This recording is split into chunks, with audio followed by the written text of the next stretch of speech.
नमस्कार दोस्तों, आप देख रहे हैं विद्या दृष्टि। आज मैं आपके सामने एक ऐसी विस्फोटक कहानी लेकर आया हूं जो हर भारतीय के सीने को गर्व से फुला देगी और पूरी दुनिया को यह संदेश देगी कि अब भारत चुप रहकर तमाशा देखने वाला देश बिल्कुल नहीं रहा। अब हम वो भारत हैं जो अपनी बात मनवाता है, जो अपने दुश्मनों को उनकी औकात दिखाता है और जो अंतर्राष्ट्रीय मंच पर अपने पड़ोसी देशों की गंदी हरकतों को बेनकाब करने से जरा भी नहीं हिचकता। दोस्तों, पहली बार ऐसा हुआ है जब भारत ने किसी विदेशी देश को लेकर पाकिस्तान को इतनी बुरी तरह से, इतनी बेरहमी से धोया है कि वह भी संयुक्त राष्ट्र के पवित्र मंच पर पूरी दुनिया के सामने सभी देशों के प्रतिनिधियों के बीच। और सिर्फ धोया ही नहीं, बल्कि भारत ने इसके गंभीर परिणाम भुगतने तक के खुले संकेत दे डाले, चेतावनी दे दी कि अब और गलती की तो अंजाम बुरा होगा, जिसे देखकर संयुक्त राष्ट्र के बाकी सभी देश भी स्तब्ध रह गए, सन्नाटे में आ गए और भारत की इस नई ताकत और आक्रामक रणनीति को देखते रह गए, जो वाकई में काफी दंग करने वाली, चौंकाने वाली और ऐतिहासिक बात है। संयुक्त राष्ट्र यानी यूनाइटेड नेशन का मंच दोस्तों, जैसा कि हम सब जानते हैं, आमतौर पर शांति, शिष्टाचार, सभ्यता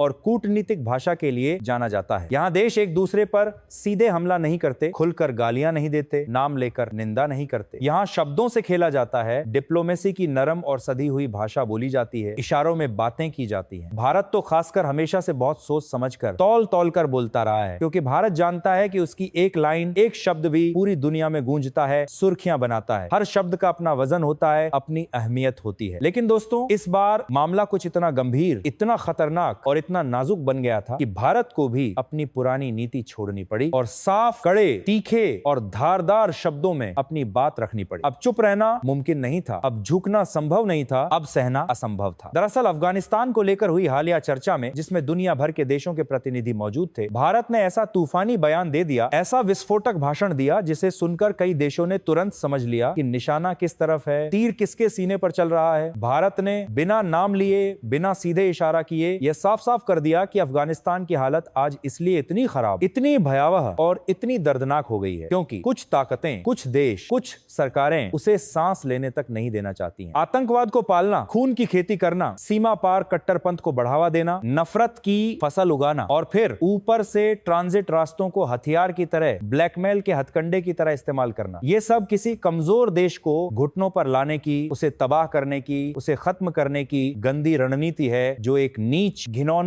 और शर्मनाक खेल है। हालांकि दोस्तों, भारत की बयानबाजी का लहजा तो ऊपर से नरम दिखता था, शब्द तो कूटनीतिक थे, लेकिन इशारा जिस देश की ओर था, तीर जिसके दिल में चुभा था, उस देश की बौखलाहट देखने लायक थी। उसकी घबराहट, उसकी परेशानी बिल्कुल साफ दिख रही थी। दोस्तों, ये बहुत बड़ी, बहुत महत्वपूर्ण और बहुत ही सनसनीखेज खबर है, जो इस वीडियो में मैं आपको पूरे विस्तार से, हर एंगल से, हर पहलू से समझाऊंगा। लेकिन उससे पहले, अगर आप चाहते हैं कि भारत की आवाज पूरी दुनिया तक गूंजे, हमारी ताकत सब देखें और हमारा देश हर क्षेत्र में आत्मनिर्भर बने, विश्व गुरु बने, तो इस वीडियो को लाइक करें, शेयर करें और सब्सक्राइब बटन दबाकर इस चैनल को तुरंत सब्सक्राइब करें। दरअसल यूनाइटेड नेशन के पवित्र मंच पर पूरी दुनिया के सामने तमाम देशों के प्रतिनिधियों के बीच सभी देशों को भारत ने याद दिलाया, जोर से आवाज उठाकर बताया कि अफगानिस्तान एक लैंडलॉक देश है, एक भूमि में घिरा हुआ देश है, उसके पास समुद्र नहीं है, खुला समुद्री रास्ता नहीं है, उसके लिए सड़कें, बॉर्डर और ट्रांजिट रूट सिर्फ व्यापार का जरिया नहीं, सिर्फ आर्थिक गतिविधियों का माध्यम नहीं, बल्कि जिंदगी और मौत का सवाल है, अस्तित्व का मुद्दा है। जब इन रास्तों को जानबूझकर मनमाने तरीके से राजनीतिक दबाव बनाने के लिए रोका जाता है, बंद किया जाता है, तो सरकार नहीं, तालिबान नहीं, बल्कि आम मासूम लोग मरते हैं, तड़पते हैं, दवाइयां नहीं पहुंचती, जिंदगी बचाने वाली जरूरी दवाएं गायब हो जाती हैं, खाने का भयंकर संकट खड़ा हो जाता है और पूरा देश अराजकता की तरफ, बर्बादी की तरफ, तबाही की तरफ धकेल दिया जाता है। और यूनाइटेड नेशन में भारत ने दुनिया के सामने अफगानिस्तान का पक्ष ऐसे नाजुक समय में लिया जब हाल ही में पाकिस्तान के द्वारा अफगानिस्तान पर बर्बर एयर स्ट्राइक की गई थी, बमबारी की गई थी, बेरहमी से हमला किया गया था, मासूम लोगों को मारा गया था। और दोस्तों, मैं आपको ये बात साफ साफ बता दूं कि दुनिया भर की खबरें भी इस बात का पुख्ता बयान कर रही हैं, तस्दीक कर रही हैं। सभी अंतरराष्ट्रीय रिपोर्ट्स,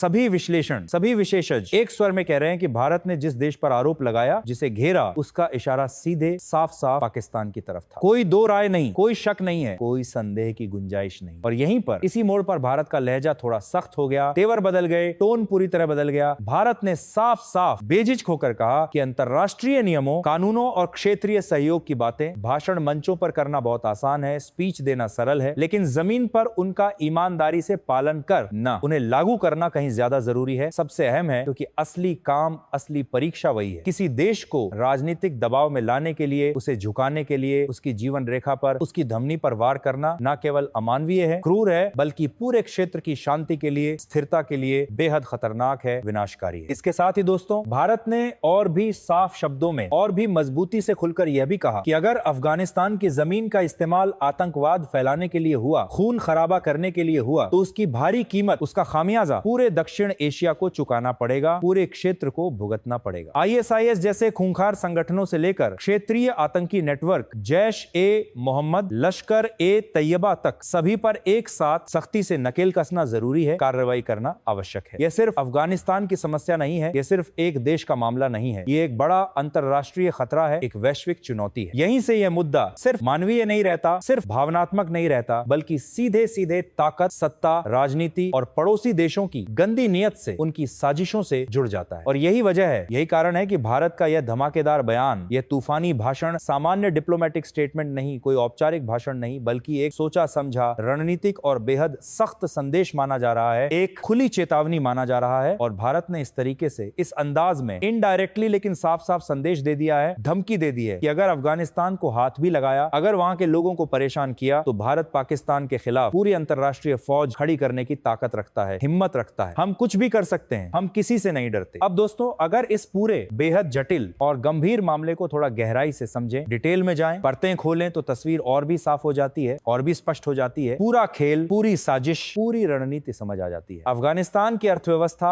आज जिस भयानक हालत में है, जिस दुर्दशा में पड़ी हुई है, उसकी एक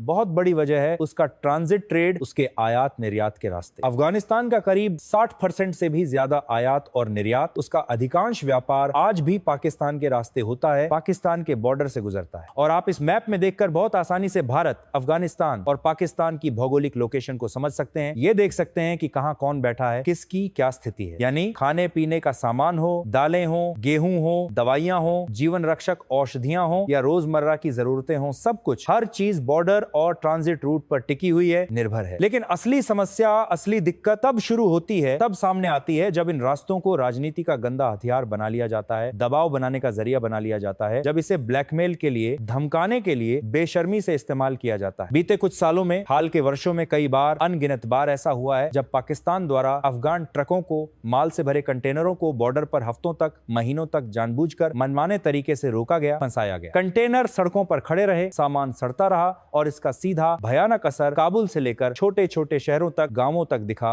महसूस हुआ। दवाइयों की कीमतें आसमान छूने लगी, तेजी से बढ़ी, खाने पीने की चीजों का भयंकर संकट गहराया, बढ़ा, और आम अफगान नागरिक, मासूम लोग, गरीब परिवार सबसे ज्यादा पिसे, तड़पे, मासूम लोग सबसे ज्यादा परेशान हुए, दुखी हुए, बच्चे भूखे रहे, बीमार लोग इलाज के अभाव में मरे। यही वजह है, यही कारण है कि भारत ने यूएन के मंच से, इतने बड़े मंच से यह गंभीर बात उठाई, यह मुद्दा रखा कि किसी लैंडलॉक देश के साथ, किसी कमजोर देश के साथ ऐसा बर्बर, ऐसा क्रूर व्यवहार न सिर्फ अमानवीय है, घिनौना है, बल्कि अंतरराष्ट्रीय व्यापार नियमों, कानूनों और क्षेत्रीय सहयोग की भावना के भी पूरी तरह खिलाफ है, जो पूरी तरह बिल्कुल गलत है, निंदनीय है। भारत ने बिना नाम लिए, बिना किसी से डरे ये इशारा साफ साफ कर दिया, जोरदार तरीके से बता दिया कि ट्रांजिट और व्यापार को दबाव की रणनीति बनाना, हथियार बनाना पूरे दक्षिण एशिया को अस्थिर कर सकता है, तबाह कर सकता है, जो कि बेहद खतरनाक, बेहद घातक हो सकता है। भारत ने हजारों टन गेहूं, लाखों किलो अनाज, जरूरी दवाइयां, जीवन रक्षक औषधियां और मेडिकल सहायता अफगान लोगों तक पहुंचाई, भेजी, उनका साथ दिया, उनका हाथ थामा। चाबहार पोर्ट, ईरान में स्थित इस महत्वपूर्ण बंदरगाह के जरिए भारत ने यह साफ साफ दिखा दिया, प्रमाणित कर दिया कि अफगानिस्तान को सांस लेने के लिए, जिंदा रहने के लिए विकल्प दिए जा सकते हैं, वैकल्पिक रास्ते खोले जा सकते हैं, बशर्ते नियत साफ हो, इरादे मजबूत हो। यहीं पर, इस बिंदु पर पाकिस्तान की परेशानी भी तेजी से बढ़ती है, उसकी घबराहट साफ दिखती है, क्योंकि जब भारत बिना शोर मचाए, बिना ढोल पीटे, चुपचाप अफगानिस्तान तक मदद पहुंचाता है, सहायता भेजता है, तो यह सीधा मजबूत संदेश जाता है, दुनिया तक पहुंचता है कि क्षेत्र में सिर्फ दबाव की राजनीति नहीं चलेगी, धमकी नहीं चलेगी। भारत ने साफ साफ स्पष्ट रूप से कर दिया है कि वह अफगान लोगों के साथ, आम जनता के साथ खड़ा है, ना कि किसी आतंकी सोच,